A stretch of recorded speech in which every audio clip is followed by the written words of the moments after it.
Well, hello, everybody, and welcome to the Digital to Dice podcast. I am Dave. I'm Ron. And Ron, we get episode 255 today. What do you get for the 255? It's the 8-bit show, because 255 is the largest number 8 bits can do. 8 you look at it, bits. 8 computer bits. Oh, I thought you were talking about food. No, we'll get to the PGET portion of the show a little bit later, I'm sure. But no, as far as to go back to the 80s when most of us started playing some of these games, they were done on 8-bit computers, and the largest number an 8-bit can hold is 250, minus 255 to plus 255. That's interesting. And so, obviously, could handle that if you put them in registers and all that. But yeah, 255 is the limit.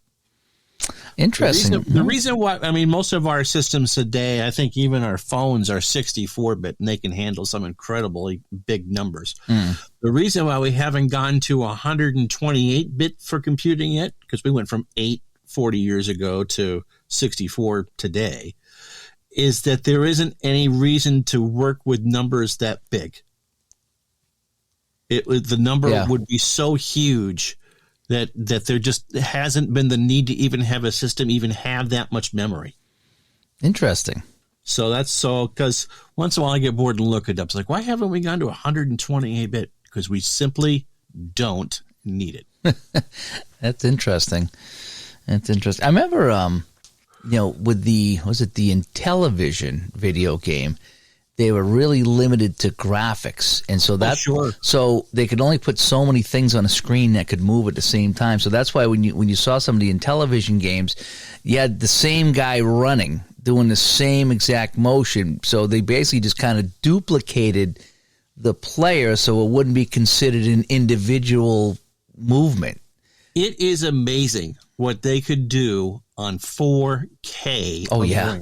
Oh, yeah. I mean, my computer, I believe, is 64 gigs of RAM. But Yeah. what they could do with 4K, 4,000 bits of RAM. And they made all these games, and then some of the games are pretty darn fun, Yeah. They really were. So anyway. There's some good videos about that and how they got to work with the Game Boy.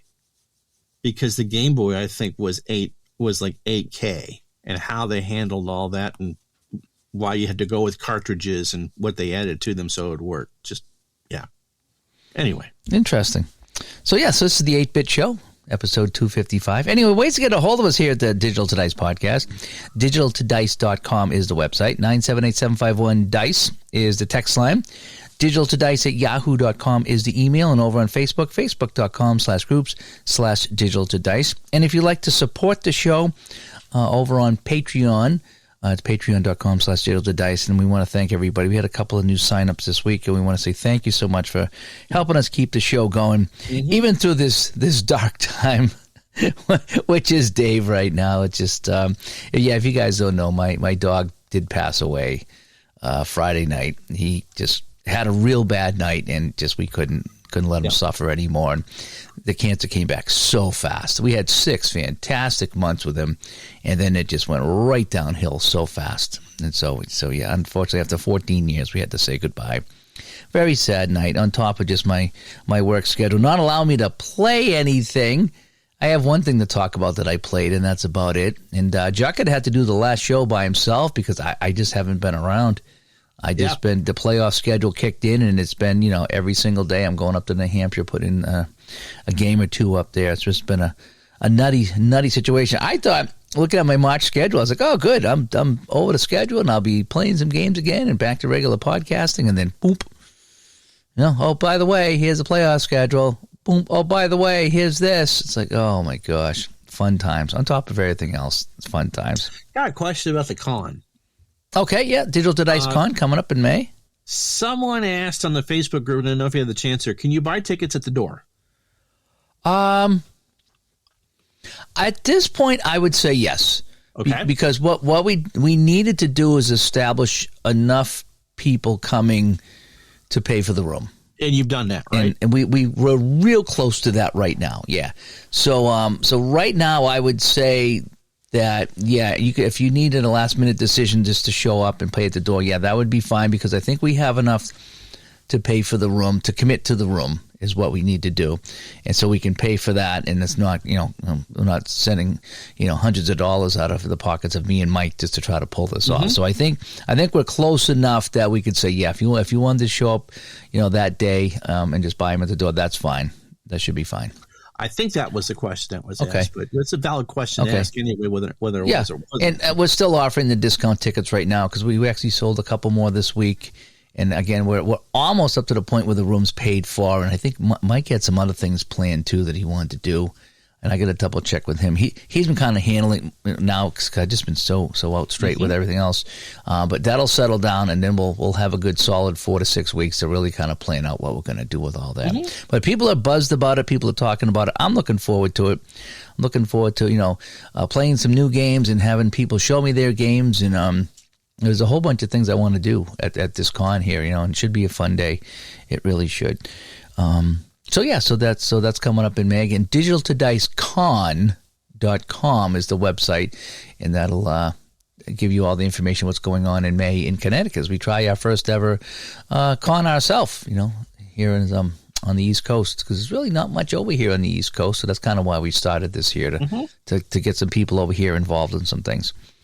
All right, so what are we going to do here now today? Oh, so in episode 255, we're going to talk about, the topic's going to be Sugar Rush is kind of what we decided to call this. And Ron kind of come up with this after talking to a couple of people about, when you, was it learning a new game? Is it what it is? I suppose, yeah. So if you get a new game and you're not sure with it, who do you have enough confidence in that you know how they're going to perform or how they should perform that you would test out a game with said team?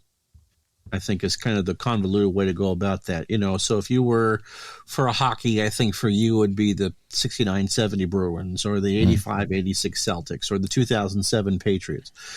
Something that that you know intimately well and know how they should play, and you take that team out to get a good sense of how the game works. Okay, so it's playing familiar teams and just get super familiar. Something that's even more, really, really familiar to you, or that team is going to win a lot, and so you're not looking to try. So it's kind of like whatever that first car of yours that you really liked. You're taking that out for the test drive. Going with something very familiar, so you get a little sugar high, if you will. You're driving it to the Mickey D's drive. Here's the PJ portion of the program. You're taking it to the Mickey D's drive-through to get whatever it is that makes you feel the most comfortable, and then maybe, going to see it. Whatever it is that you're super comfortable with as a team for any variety of reasons. All righty. So that's what we're going to be talking about today here on the show. A little sugar rush or sugar high, doing something you're familiar with when you're learning new games. And I have a few things to add to that as well. All right. Well, I say we could get to what we're playing, right? Okay. Here we go.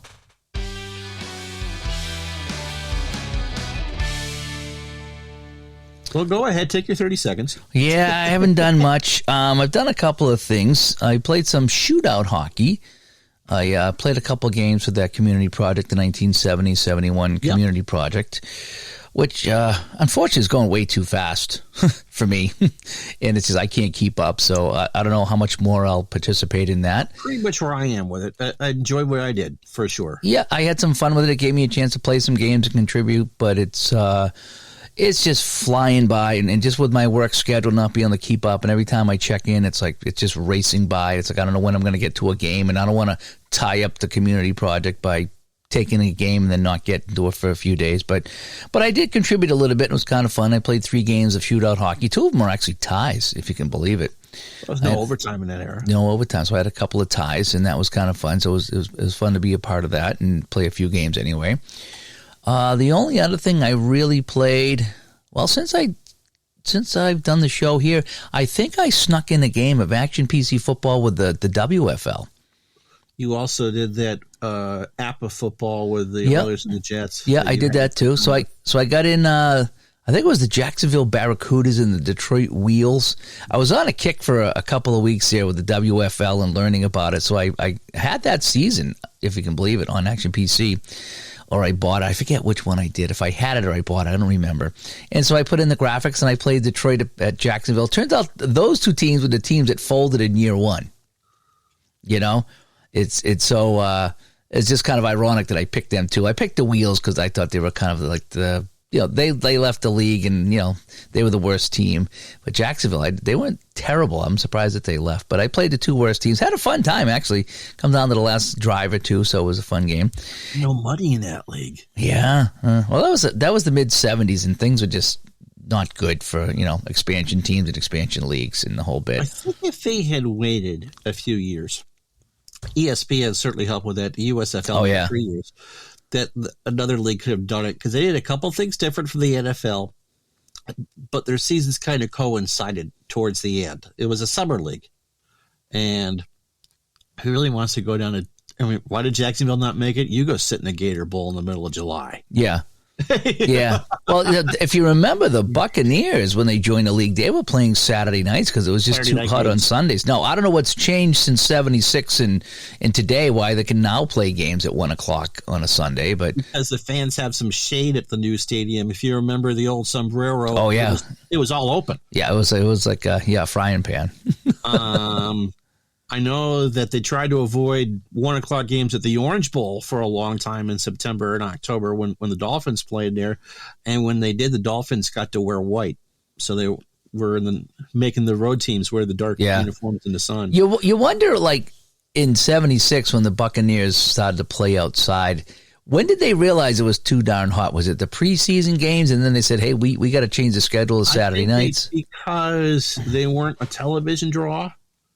That was okay because the best they were going to be those first couple. Well, first of all, the blackout rules were still heavily enforced, so there was a good chance the games weren't going to be on TV in Tampa anyway. And second of all, they didn't play them against anybody good. I think 1 year it was the Giants, 77 and 70. I think it was the Giants, and maybe Detroit got a game down there. Again, they weren't playing against big market national TV draws of good teams. It wasn't like they were wasting the Steelers visit down there where the games were televised back locally to the visiting market. So it wasn't like you didn't get that game, but it wasn't like a Cowboy Redskin game from the era where that's going to be either a doubleheader game or a Monday Night Football game. So yeah, go ahead, waste it. You're going to get blacked out anyway. Let's get you the games on Sunday on regular television that you normally wouldn't get. And then when you get established, then we'll do it. The thing with Tampa is they were good in their fourth year. Made the NFC Championship. Oh, yeah. It didn't take long for them to turn that around after some bad years. But yeah, that's had to do with the fact that do you want to be the eighth game on the CBS schedule or do you want to, yeah. Interesting. Yeah. I didn't realize that until recently that they played the games on Saturday night at home. I didn't realize that. Yeah. And then you pointed out, they played, I think what they did in 76 is the Buccaneers were in the AFC the first year. Every AFC and they played every AFC team and Seattle. And Seattle kind of did all the NFC teams and Tampa Bay. And then the next year they swapped and they did the same thing. But I think you're right. I think that first year they played. Well, the Patriots went down to Tampa. That's one game that was. Well, I don't know what the night, but I'm sure it was. A lot of it had to do for television because they just weren't going to be a television draw. Yeah. Well, they went to Pittsburgh and they went to Baltimore, so they were on the road against some of the better teams. Right, but those games have been sold out anyway. Those games weren't being missed. Yeah, but as far as the better teams, I think the Patriots were the best team to come down in Tampa that season. I don't remember. Haven't looked at what they did for Minnesota or Atlanta or New Orleans their first year in the NFL. I know Dallas's first year in 1960, although they were in a division, they did the same schedule. They played everyone else in the NFL their first year, so it wasn't home and away in their own division and then a couple games against the other. It was everyone played the Cowboys. I'm sure that was someone will be able to tell us what they did for Minnesota, Atlanta, and New Orleans in the later part of the 60s, whether they did the same thing or not. But that's what they did for Dallas in 1960, and that's what they did for Tampa and Seattle in 76. That's interesting. Fun times. Yeah, so And a lot of the stuff I just learned about. It's weird in the last few years. You grow up and you watch the stuff, you don't really think about all that stuff we're talking about now. Then years later, you're like, that's interesting. Well, you didn't grow up down there. Yeah. I mean, you were a Tampa fan and all that, but you didn't grow up down there, so you weren't reading about it in the papers all the time. It wasn't the primary focus. Mm-hmm. Interesting. So I played some WFL on the Action PC, and then I did sneak in Wednesday night. It was my one night that I actually had time to play, and that's why we're late recording the podcast, because we were supposed to record Wednesday night. Ron's like, no, go play something, because you haven't played anything in a while. All you've been doing is working. You got a sick dog. He's like, go play. So I did. I played, and I had a great time playing Apple football. I did the 81 Houston Oilers, and I had them go into New York to play the New York Jets. We had Stabler as the Oilers quarterback with Earl Campbell and I forget some of the other players in that team. Todd.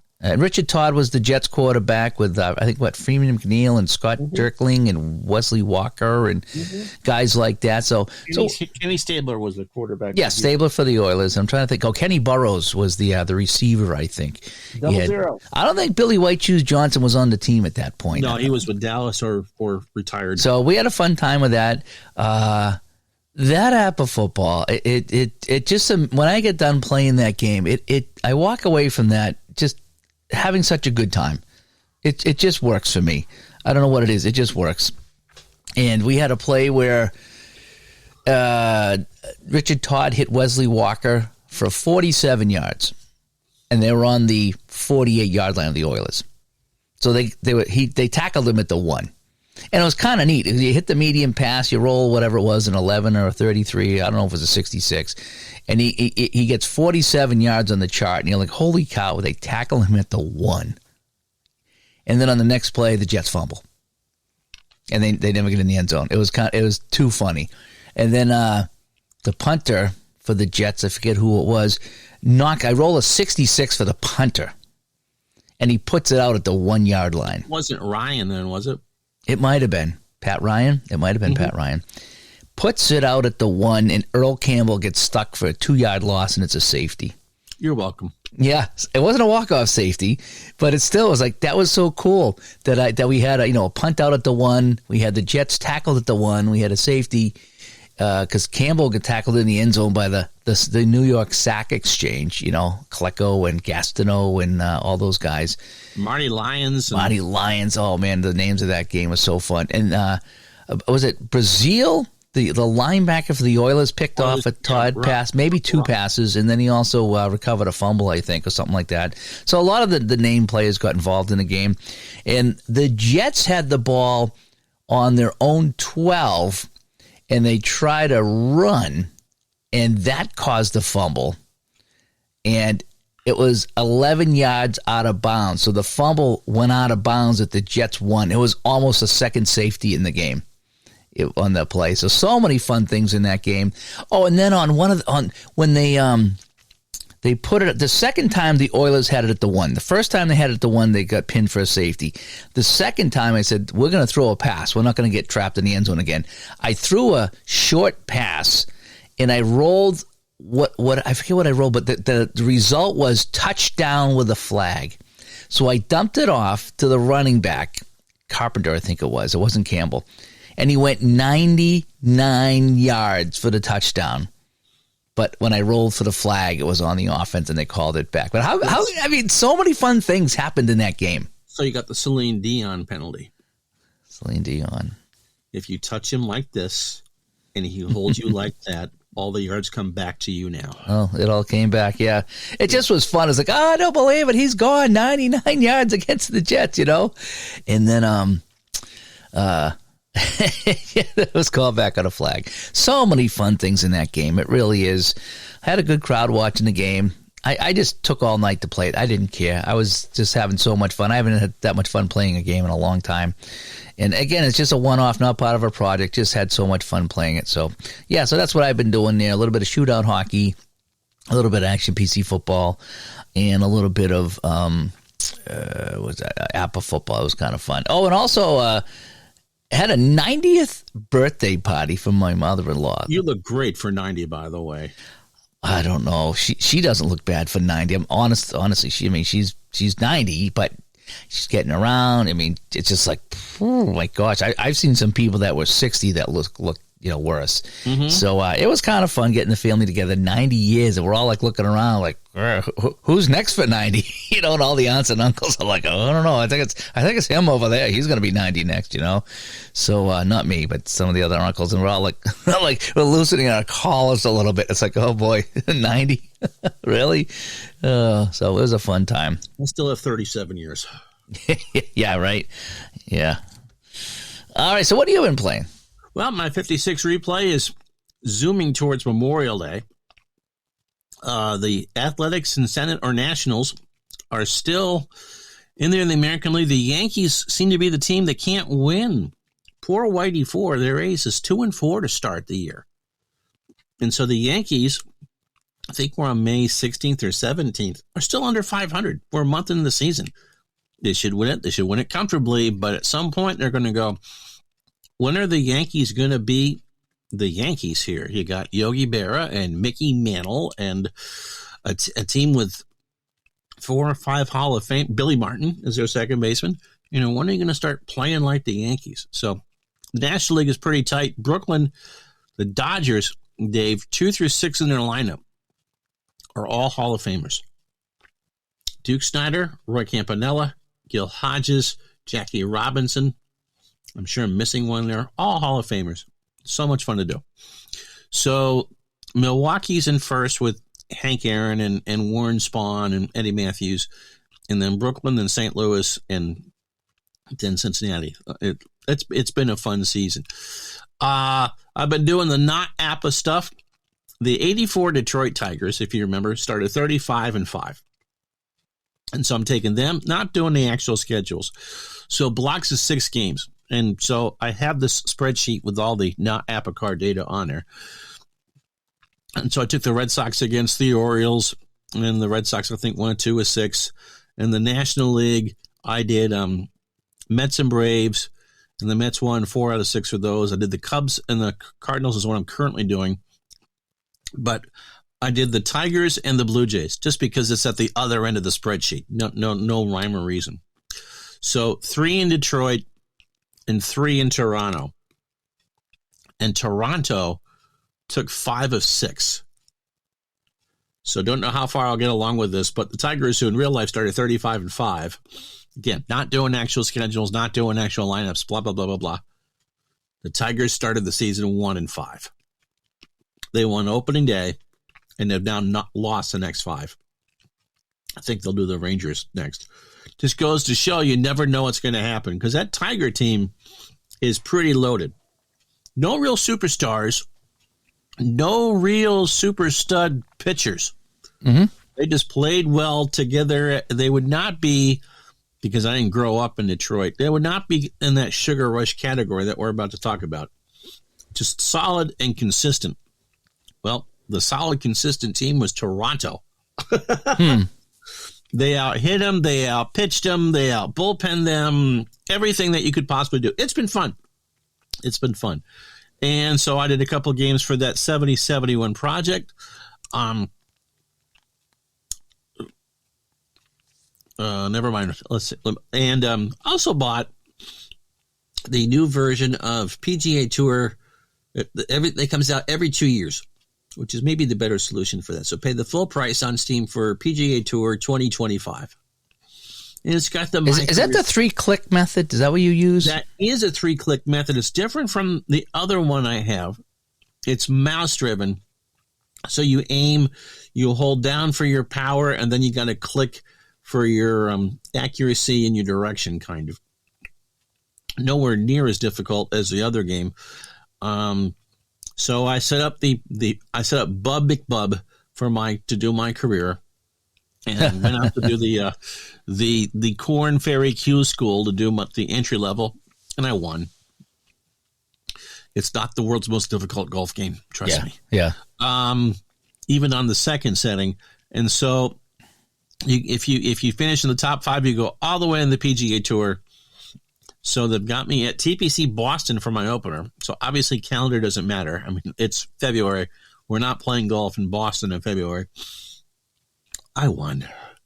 Playing 9 holes around, I won. So I'm trying to Mickey around with the difficulty settings to make sure that I don't automatically win. I don't want to be bad, but the rest of the 70 golfers that made the cut, I think only 5 of us finished under par, and that's just not the case. Typical PGA Tour week. So it's fun. There's a great story element to it. You can choose how many holes you want to play. You can be dynamic with it. So maybe one day you're playing the first 5, and the second day you're maybe playing the last 5. So you get all the experience of it, and it goes by quick. It carries a license of 3 of the 4 majors. Augusta didn't give it to this one like they did the EA game. But you do get Tiger Woods. And let me tell you, Tiger Woods with the max settings of Tiger Woods, it's shooting fish in a barrel. But it's great. The win matters. I've had a lot of fun with it, which is I watched some of the videos, the Apex Hound. If he's not watching this or listening to this, obviously, but if you are, you sold me that golf game. You were my pusher for that. So it's a 2-year cycle, Dave, as opposed to a 1-year cycle with a lot of those console sports games, which makes a big difference because not that $70 is a lot of money, but I don't have to do it again next year. Yeah, that's kind of nice when you can skip a year. I used to do that with some of the Madden games and the baseball games. I would buy it every other year. The hockey I would get every year because I'm a hockey guy, but I would every other year for the other ones. Did you ever play a game? I think it was called the Golf Club. That's what this company is. Okay, that turned into PGA Tour 2025. I had that. It's also on the computer, but I think I had it on the PlayStation 4. Okay. Yep. And I bought it, and people could make their own courses. Yes, you can with us. And people made some ridiculous courses, and some were fun, and some were ridiculously hard. Like someone would make a par 3 240-yard hole over water, and the green was like 8 feet round. There was no way you could hit it 200 and something yards and hit the green and have it stay. It just, everything you shot went in the water. It's just like, well, why would you create a hole like this? It's impossible. It's not fun, But there was somebody that, more than one guy that created this hole. I want to say it was 600 to 800 yards long, maybe 1,000 yards long. And it was all downhill, and it was the slickest fairway you could get. And they had it angled to such a degree that no matter where you hit it on the fairway, you would drive it downhill, it would land on the fairway, and it would funnel itself into the middle of the fairway, unless you really hit it off to the side. But as long as you got somewhere close to the fairway, it funneled into the middle, and it flew down. And again, you're talking like 800 to 1,000 yards of this hole, and it just kept going and going and going and going, and it rolled out onto a green, and the green was almost like a miniature golf course where it dipped, and you would get a hole-in-one almost every time on this hole because that's how they designed it, and it made you feel good, even though it wasn't very difficult, but still it's like, 800-yard, par 3, and I got a 1. I aced it, Yeah. So you can make those courses as easy as you want or as tough as you want. And so there's a lot to it. It really is. It was, for me, money well spent. So I think that's been pretty much all I've been playing. So the Stratomatic card for Phil Esposito is pure porn.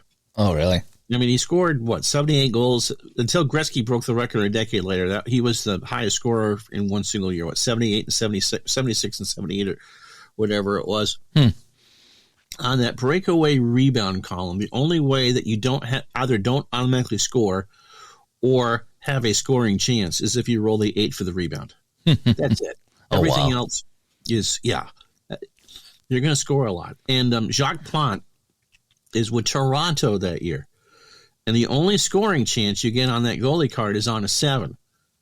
But it's not a full goal. It's a goal 1-19. It's still a split. You got a 95% chance of scoring, but that is the best goalie card I've ever seen. There was a Dryden card where there were no goals on his card, I don't think. Strat? I guess there had to be, right? Had to be. Because otherwise you wouldn't score at all. But yeah, but his card was just, I don't know how you scored on him. Really, I looked at it. You have to check that out. Look at the 70-71 Dryden card at some time. It's 11 and 12. Oh, is it? Because it's still pretty low. It's still 3 and 36. But I was just like, wow, how do you score on him? You know, it's like it just was nuts. You know, but that would be in any automatic goals. But yeah, the Plant card 1 to 19, one chance. Now again, it's a 1 in 6 chance that you'll roll a 7. Yeah, but still, it's not automatic. That's nuts. That's fun. Yeah, it's fun looking at cards. I did that when I unboxed the 1994. Yeah, 94 was the last Apple football season you got. Yeah, they just released, so I did pick that up and I unboxed it. It's fun looking at the the quarterbacks and the running backs, because those are your skill guys. Young must have a magnificent card. Yeah, you look at the double rolls, and it's like, how many of the doubles? Sometimes all the doubles are 1s and 2s and 3s, and those are big gains, and it's just so fun. Yeah, between Emmitt Smith, Troy Aikman, Brett Favre, and Steve Young, those cards must be magnificent. Yeah, I looked at a bunch of them. They were kind of fun. You know what's fun too, when some games have team sheets and some games have individual cards, and depending on the game, they do different things. And I like both. There's some games that I appreciate the team sheet because it's a little easier to set up and they're a little bit less expensive in the whole bit. And in some games, I enjoy having all the cards in front of me. And it is fun when you unbox a game that you have cards and you unbox the season. It is fun flipping through the teams and just seeing who's on the team. And in 94, I didn't realize how many of the old Giants went to the Eagles. And there was a handful of guys. There was 2 or 3 guys. I was like, didn't they play on the Giants? What are they doing on the Eagles? And there was a couple of guys that were backup quarterbacks. I was like, I didn't realize they were on this team. And it's you don't keep track of every single player that played, obviously, but it is really kind of fun. You're going through the cards and saying, oh, wow, I need to play this team because this guy's on the team. I didn't realize he was on the team. And I do that all the time. It's just kind of fun going through it. It's like, is this so-and-so, and why is so-and-so on this team? Wasn't he on this team, and now he's on this team? And it's just kind of fun going through that and, getting ideas on, what games you want to play and what teams you want to play, things like that. It is kind of fun doing that. Did you see Jimmy Johnson's retiring? Jimmy Johnson. From Fox. Did the pregame show, the coach. Oh, okay, yeah, okay. Announced today, as we're taping this, that he's done. Some of those guys are getting pretty old there on the show. Oh, my goodness. Yeah, it's like, yeah. So I still miss I still go on YouTube and I look for the weekly recaps, the NFL week recaps, whether it was Pat Summerall or the other 2 guys that did it after Pat Summerall. Those are just still fun, In San Francisco, the Buffalo Bills and O.J. Simpson went in to try to, clinch a playoff spot, blah, blah, blah, blah, blah. Some of those games you remember. Sometimes you go back and you watch them like, I remember that game and I remember this or I remember hearing about that. And it is kind of fun to watch those. And now, the Chris Berman era, that was fun too. When he did it through the 90s, that was a good time. Rumbling, bumbling, stumbling. Miss all that, My favorite Martin, all those guys. He had some great names. All in good fun. All in good fun. Anyway, so what do you think? Should we slide over to our topic of the day? Yeah.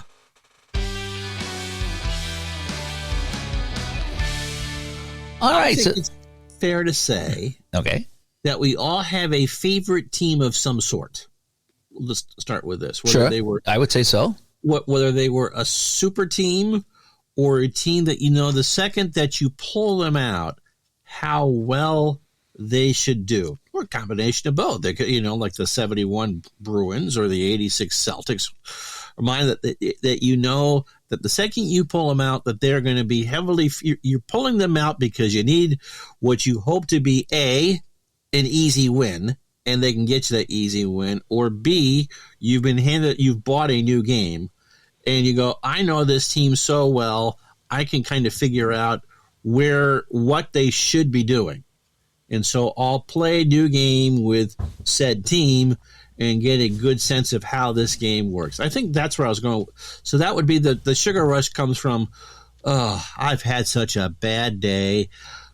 I need to go and, do some duck hunt, but my Nintendo gun doesn't work anymore. So let me pull out these 71 Bruins and let me pull out the 71 North Star. Actually, that's not a good example because the North Stars are a persnickety plucky team. They are very persnickety.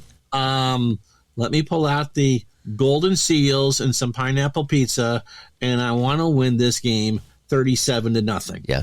And so that's kind of that's always been the case, though, because I mean, even when I played video games, you know, how many times I'd come home after a bad day at work and I'd sit down and I'd pull out the best team against the worst team and just crush them and just roll, whether it's football or whatever it was, just roll over them and just feel good about myself. I don't want a competitive game. I need to really, you know, destroy a team here in my virtual world. Mm-hmm. And I think the Sugar Rush, there's a couple ways to look at this, Ron. One is, I had a bad day. I want to sit down and I want my favorite team to win. Okay, that's kind of what it is, too. It's like, I want my favorite team to win, so I'm going to pull out, you know, like I say, the Bruins, and they're going to play the Seals, or they're going to play the Cleveland Barons, or the Scouts, or somebody that they really should beat. Not necessarily, but... Deepest sympathies to the Sacramento Kings, the Boston Celtics. You're coming to the Garden, and the Boston Celtics are about to dispatch you in ways that you shouldn't be dispatched. Yeah. Reggie Theus. Yeah, the Celtics, the 85 Celtics against a bad team, or, you know, the Canadians against somebody, or the Yankees against somebody. I mean, there's so many teams you can pick your sport, pick your favorite team, whatever, and pick a lowly team and beat them up. So one part of it is, you know, you're having a bad day. I want to sit down and play, and I don't want my favorite team to lose because that would just put me in more of a bad mood. So I want to have them beat somebody who's a candidate they will most likely beat. So there's one part of the Sugar Rush, right? Yeah. Is this setting up a beating against a bad team on your table or your PC. The other part of the Sugar Rush is when you're learning a brand new game. Okay, and a lot of times when I get a new hockey game out, I play Bruins Seals. That's my go-to. I don't go Bruins Canadians. I don't go Bruins Rangers. I take the Bruins if it's a good season for them, and I play a bad team. And there's a couple reasons for that. One is that if I'm learning a game and my favorite team wins the game, there's that dopamine hit. Oh, sure. And that tends to you look at the game a little bit more favorably, I would say, with that. Whereas if I took a Canadians Bruins matchup and I was learning a new hockey game, the Canadians, you know, beat up on the Bruins, you know, in the back of my mind, I'm kind of bummed out because my favorite team just lost to Montreal again. My childhood revisited. The Chambers give up how many goals? Yeah, and you look at that, and maybe it reflects on the game. As stupid as that sounds, but that's the reality of it. It does. I agree with that, both points, but it does. You know, in reality, it doesn't really reflect because you take a season where they were a coin flip, let's say 78, 79, where either one of those teams, you know, are going to be the Rangers in the final that year. It doesn't necessarily reflect. It reflects bad in your head because your favorite team lost. But if you're learning a new game, or let's say I'm learning a new game, new hockey game X. Someone comes up with that hockey game, and I give it a try, and I automatically take, you know, a good team against a bad team. Let's just say it. You know, that's what I'm going to do. Whether it's the Bruins or not, whatever. Right. And then so the game ends after I learn the game, and my team wins, you know, 6-1. And I come away and say, hey, I just played this new game tonight, and, you know, Phil Esposito had 3 goals, and Bobby Orr had 2 assists, and Jerry Chivas made, you know, 25 saves, and they won 6-1. And I'm pretty happy talking about that.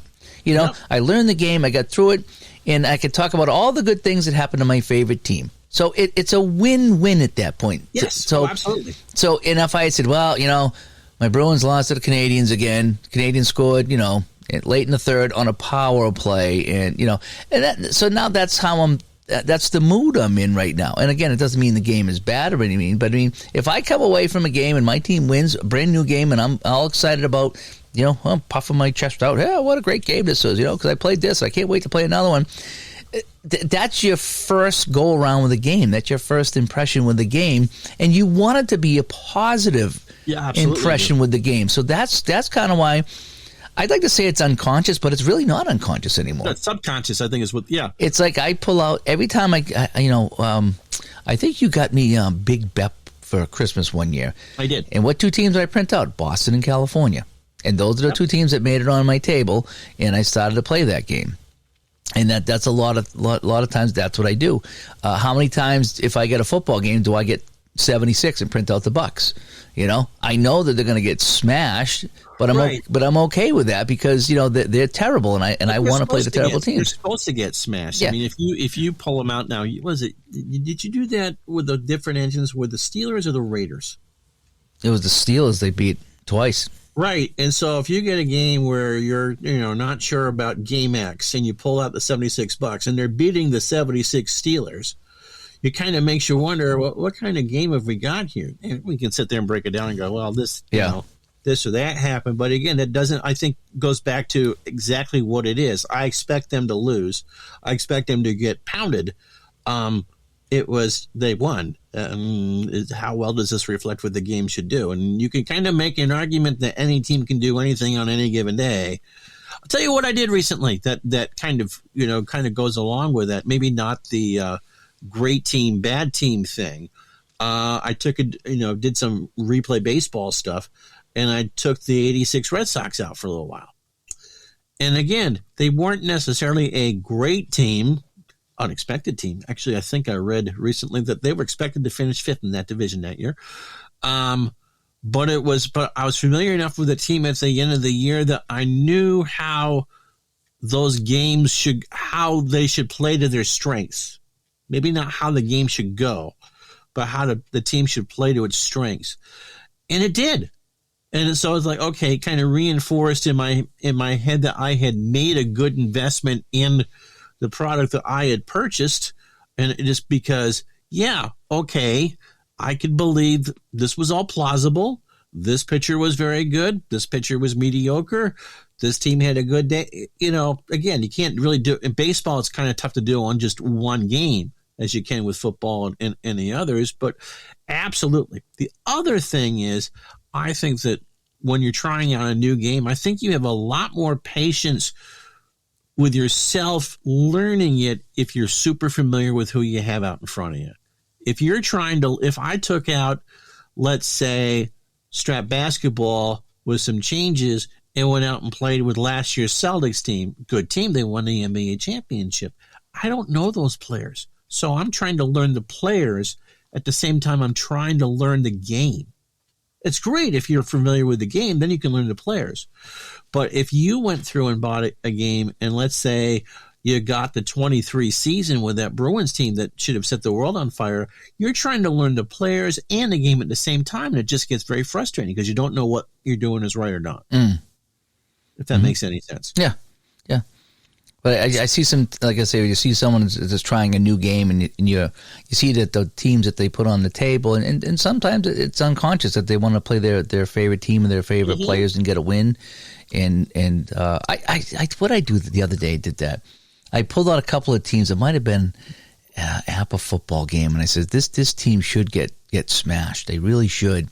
And they kept it close for a while before the game opened up and they got beat up.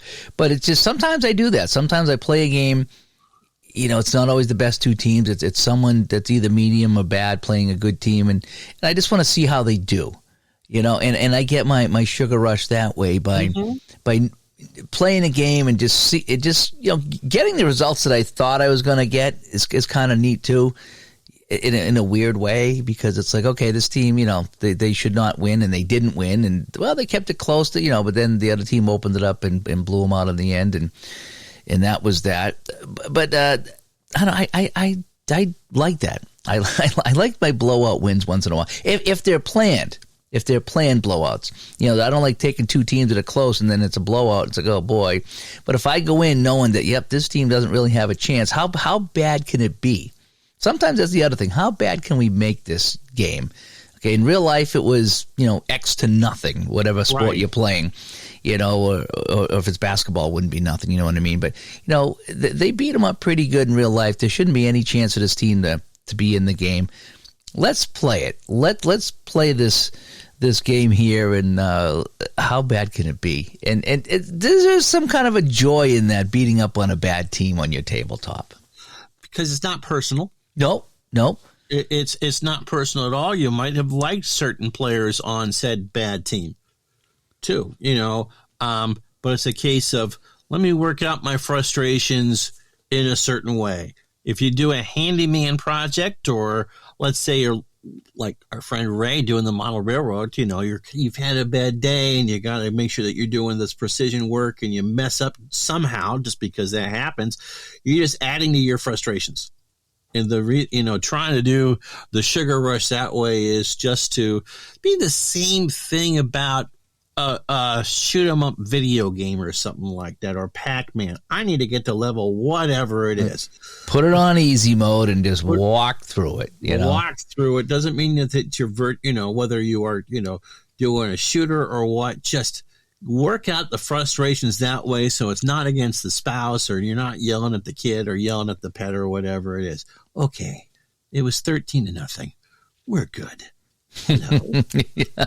Well, again, look at how many times I played the Spiders in baseball and just wasn't expecting much out of them. And I would, if they lost, we would get a chuckle out of it. If they won, it's even. But when they won, it was a delightful surprise. Yeah. And I think the couple times you did the Bucks that they won or kept. You were doing Grant 49 quick decks, and they go into Minnesota. Yep. Again, you're not expecting them to win. Of course, they didn't play that season because that was the year that Tampa was in the AFC. And you had that Spurrier miracle touchdown. Oh, the Hail Mary pass. Yeah, the 50-yard bomb. And yeah, I mean, that's the sort of thing. We all have moments that just kind of stick with us. Doesn't really matter how the game goes. It's like, did that just happen? Now, do you think – so we've been talking here about the sugar rush topic. Right. And a lot of it's been, playing bad teams and beating them up just to feel good about ourselves. Okay. Right. Did you think a sugar rush could also be just getting your favorite players on the table or on the computer and playing that and just enjoying them? No matter if you play a bad team or not, just, I need to play Bobby Orr tonight. I need to play Joe Montana tonight, and just get that experience going with your favorite players. So, I mean, that could be another sugar rush without a planned win. You just want I suppose it would be the same as going to your speaker and having it play Rush or whatever your favorite band is. We all need that dopamine hit of some sort, where you can go back to it. Everything is okay.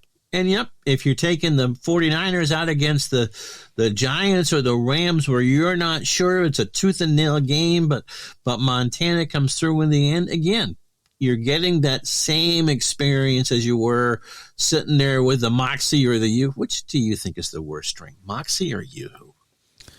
Oh, boy. I would probably say Moxie. Moxie was like, 10W40 motor oil, it really was. Oh, absolutely. I couldn't stand that. I think I took a couple sips when I was a kid and then went back to it. The Yoo-hoo, even though I hated it and didn't drink it, if you put like a glass of one in front of me of each, the Yoo-hoo would be. I'd be grabbing the Yoo-hoo. Well, I don't think I've had a Yoo-hoo as an adult, to be honest. Yeah, me either. I've been an adult in a long time. Anyway, so you get a tight one. Let's say 49ers and Rams. So you're sitting there with your kiddie beverage of choice and your kiddie snack of choice, and you're sitting there listening to Summerall and Madden, and you're doing that. And again, it ticks all the boxes in your brain to go, okay. And even if they played an even Steven team, such as the Rams or the Giants of that era, if your GM is the '85 Bears, with the exception of Miami, you're probably beating everybody. In fact, I think if they had played Miami in that Super Bowl, they would have destroyed Miami in that Super Bowl. It's about, as old, was it Motley Crue? I don't have any metal. Things, Dr. Feelgood, it's a Dr. Feelgood game, Yeah. And so, it takes you back to wherever your happy place was for that. And again, it's better when you know that they're going to win, but you may not be feeling bad enough that they have to win. You're entertaining yourself. It's just like going back. There's been books or article. Again, you've heard Tom Sawyer how many times? Oh, jeepers, yeah, hundreds. Same thing, except for what's the difference between taking the '85 Patriots and your favorite album? Yeah, same thing. Well, that's how I made a little note here while we were talking. So we went into this sugar rush, kind of, skewing toward the idea of you taking a team and beating a lower opponent. That's right. where we started to. And now I'm kind of thinking that, again, maybe the Sugar Rush is also just playing your favorite guys. Or I wrote down here, your favorite season. What if you got a season you really enjoy, and there's a whole bunch of teams you like, amazing teams you don't? Like to know how many games I own 1978 for in baseball? Oh, yeah. I mean, every game. And again, I also think to go back to the I'm learning a game type aspect of it, I think is kind of a Sugar Rush thing because, okay, I want to take my time and give this new game an honest assessment of how it will work for me, because not every game is going to work for everybody. And you do it with a team that you are, again, it's the old pair of slippers. You would do it with the 71 Bruins. I could do it with pretty much the 78 Sox or whatever. Again, I know how they're supposed to play. It doesn't need to be bang on. He hit 250, over the course of 4 games or whatever. But I have a general sense of how this should go and how it should feel after it's done. And so the only thing I got to worry about is, am I learning this game correctly? Mm-hmm. Does this game tick the boxes? Because I'm playing with something that I know on like the back of my hand. Yeah. And if you get that win, if you play the Bruins and the Seals and it's a 4 or 5-0 win for the Bruins, you kind of feel this new game has got it right, because that's mm-hmm. what really probably should have happened, The other thing I'm thinking is just don't play the Scouts and the Maple Leafs, okay? You know how many times I've done that opening day Scouts and Maple Leafs, and the Scouts have given them heck every time. Yeah. They not necessarily won, but I think I played in Strat, and Toronto needed a shorthanded goal in the last minute to beat the Scouts that night. That was that's why I brought it up. Yeah, kind of fun doing that stuff there. I'm also thinking too that if you want that Sugar Rush, not only are you playing your favorite team you see, but maybe you play your favorite game, whatever game that is. Oh. You pull it out and you say, man, I've done that a couple times. I've taken shootout hockey out, and it's, just like, I need to play a game that I really like. And shootout hockey is one game I really like, and I put it on the table and I play. It's like, oh man, I missed this game. No thinking required. You know the game mm-hmm. cold. You just want to play. Yep, you play any team, any players. Let's just play this. You did that the other day with that Houston Jet game. Yep, that was a Sugar Rush. Yep. And a commenter said, "I have never seen you so happy playing a game." Yeah, I was. It was a combination of a lot of things. It was a combination of me finally having a night that I could play, and I told the wife after dinner, I said, look, I'm going downstairs. You're not going to see me all night. I says, I'm playing this game tonight. I need to do this for myself. And I would just, probably my favorite game, at least right now, mm-hmm. Apple football, in a season that I'm, grew up watching. And I knew a lot of the guys in the game, and I just played it out. I took my time. I didn't have to rush. I wasn't, trying to speed through the game, just enjoying it. And it was, one of my favorite games I've ever played. And so that was a Sugar Rush for me, playing a season that I like. Kenny Stabler, Earl Campbell. How can you not like those guys? And I went into the old Shea Stadium. So in my mind, I got the Houston Oilers wearing their all whites, and the Jets wearing their greens, and I got Charlie Jones? Charlie Jones. Charlie Jones calling the game. Incomplete, and the Oilers will have to kick it away. I can hear him in my head as I'm playing this game, and it was a feel-good moment. It was definitely a Sugar Rush for me, and yes, it was. I don't think I've ever had any more fun playing a game than I did in that one. And it was two teams that, again, it wasn't a championship game. It just was me playing. Yep. And that's all it was. And so, favorite game, favorite season, favorite players, favorite teams, all that comes into the Sugar Rush. And sometimes you just have to do it, and that's what I'm enjoying about kind of this direction I'm taking this year is I'm not so much doing projects as I am just playing different games with different teams and different matchups and just having a fun time with it. I mean, I did do the Boston Patriots with game-winning drive. I picked up 1970 and played them out. Do you know that they were 2-12 mm-hmm. in real life, and I went 2-11-1? And someone actually went back and checked my math, and I was within 10 or 15 or 20 points of the points for and the points against. it was pretty darn close. So I was pretty happy with that I got as close as I did at the end of the season with that. And that was fun too. The only guy I really knew was Capoletti.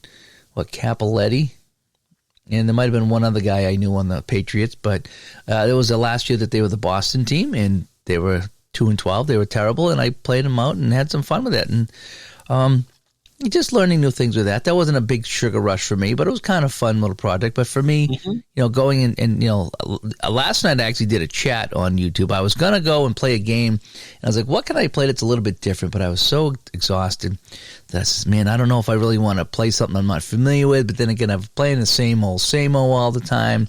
I should mix it up. But I just did a chat instead and had fun with that. But I was looking for a little sugar rush last night, and I just too tired to play. I really was too tired to play. But going back to learning games, like you said, and we've already talked many times about when you're learning a new game, get a season or a team that you're familiar with. Don't go into it with just generic teams or two teams that come with the game. You'll give the game a much fairer shake if you're playing with something that matters to you. Yeah. If you're playing, if you're playing two teams that you don't care about, or just you don't really like, or you can't relate to, like when I got Apple football and Apple hockey, they were throwing the championship teams in, and I don't follow much modern hockey, so the two teams that they gave me, I don't know anybody. I don't know anybody on the teams because I just don't watch it much anymore. And one of them was not Boston, so I knew even less people. So when I ordered a season and I put my the 1990 Penguins and the Blues out there, and I had Lemieux and Yager and Barrasso and Brett Hull and a couple of the Sutter brothers out there. Those were all guys I knew, and I could picture them when the puck went to them. I pictured them in my mind, and that made that game work for me. If I went with some new teams and I don't know anybody, it's not going to matter as much. Right. So playing that, we always say that, get a season or at least a couple teams, if you're trying a new game, and it'll make it'll give the game a fighting chance, even if, you're having trouble with it. There's just something about playing the guys rather than just somebody you don't know, because then it just becomes a generic game, and it's, I just find that I will enjoy a game more with players that I know. Mm-hmm. And so we want to know from you, do you ever need that sugar rush when you're playing games here? Do you ever say, something, I had a bad day, I'm pulling out a couple teams and I'm hoping my team can just smash the other team?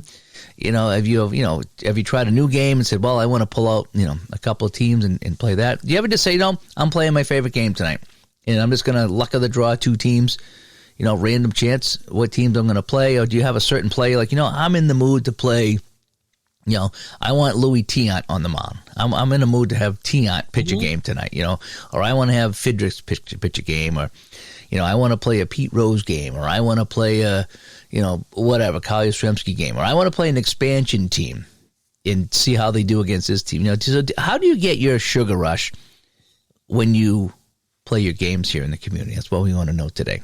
So leave your comments here, Facebook, text line, whatever you need to do to get us those. So what do you think now? Should we do our 3 stars of the week? Absolutely. Okay. So in no particular order here in episode 255, our 3rd star is Steve Shackelford. Woohoo! Steve, thank you so much for being a Patreon supporter of the Digital to Dice podcast. Our 2nd star, our good friend Keith Alinsky. Yay! Thank you, Keith, so much. It's fun seeing you in the chat room when we do our live shows, and good talking to you there. And our number 1 star here in episode 255, a new Patreon, Vinny M. Yay! Vinny, thank you so much. I've been talking to him offline about a bunch of things, and it's great to have Vinny aboard. I think he just joined the Discord too, so he might be in there saying hi to people today. So, nice. So that is that. So that'll wrap up episode 255. We talk about the sugar rush. And so let's fade out, shall we? Here we go. Yes. You've been listening to the Digital to Dice podcast, episode 255. We talked about the sugar rush. We want to know what your sugar rush is. DigitalToDice.com is the website. 978-751-DICE is the text line. DigitalToDice@yahoo.com is the email. And over on Facebook, Facebook.com/groups/DigitalToDice. Well, it's good to be back here, Ron, after missing some time. Yeah. Hopefully things will settle down for you. Yeah, I got another 10 days of craziness here, but then I think at that point it does settle down. Unless they ask me to go to the national championships, and then we'll see if I could, take the car to New Jersey or not. But Wayne, New Jersey's wonderful this time of year. Yeah, I suppose it is. Actually, anything in after February is probably going to be nicer than has been around here. Yeah. So yeah. Anyway, all right. So again, thanks for listening, folks. Have a good one. Bye-bye.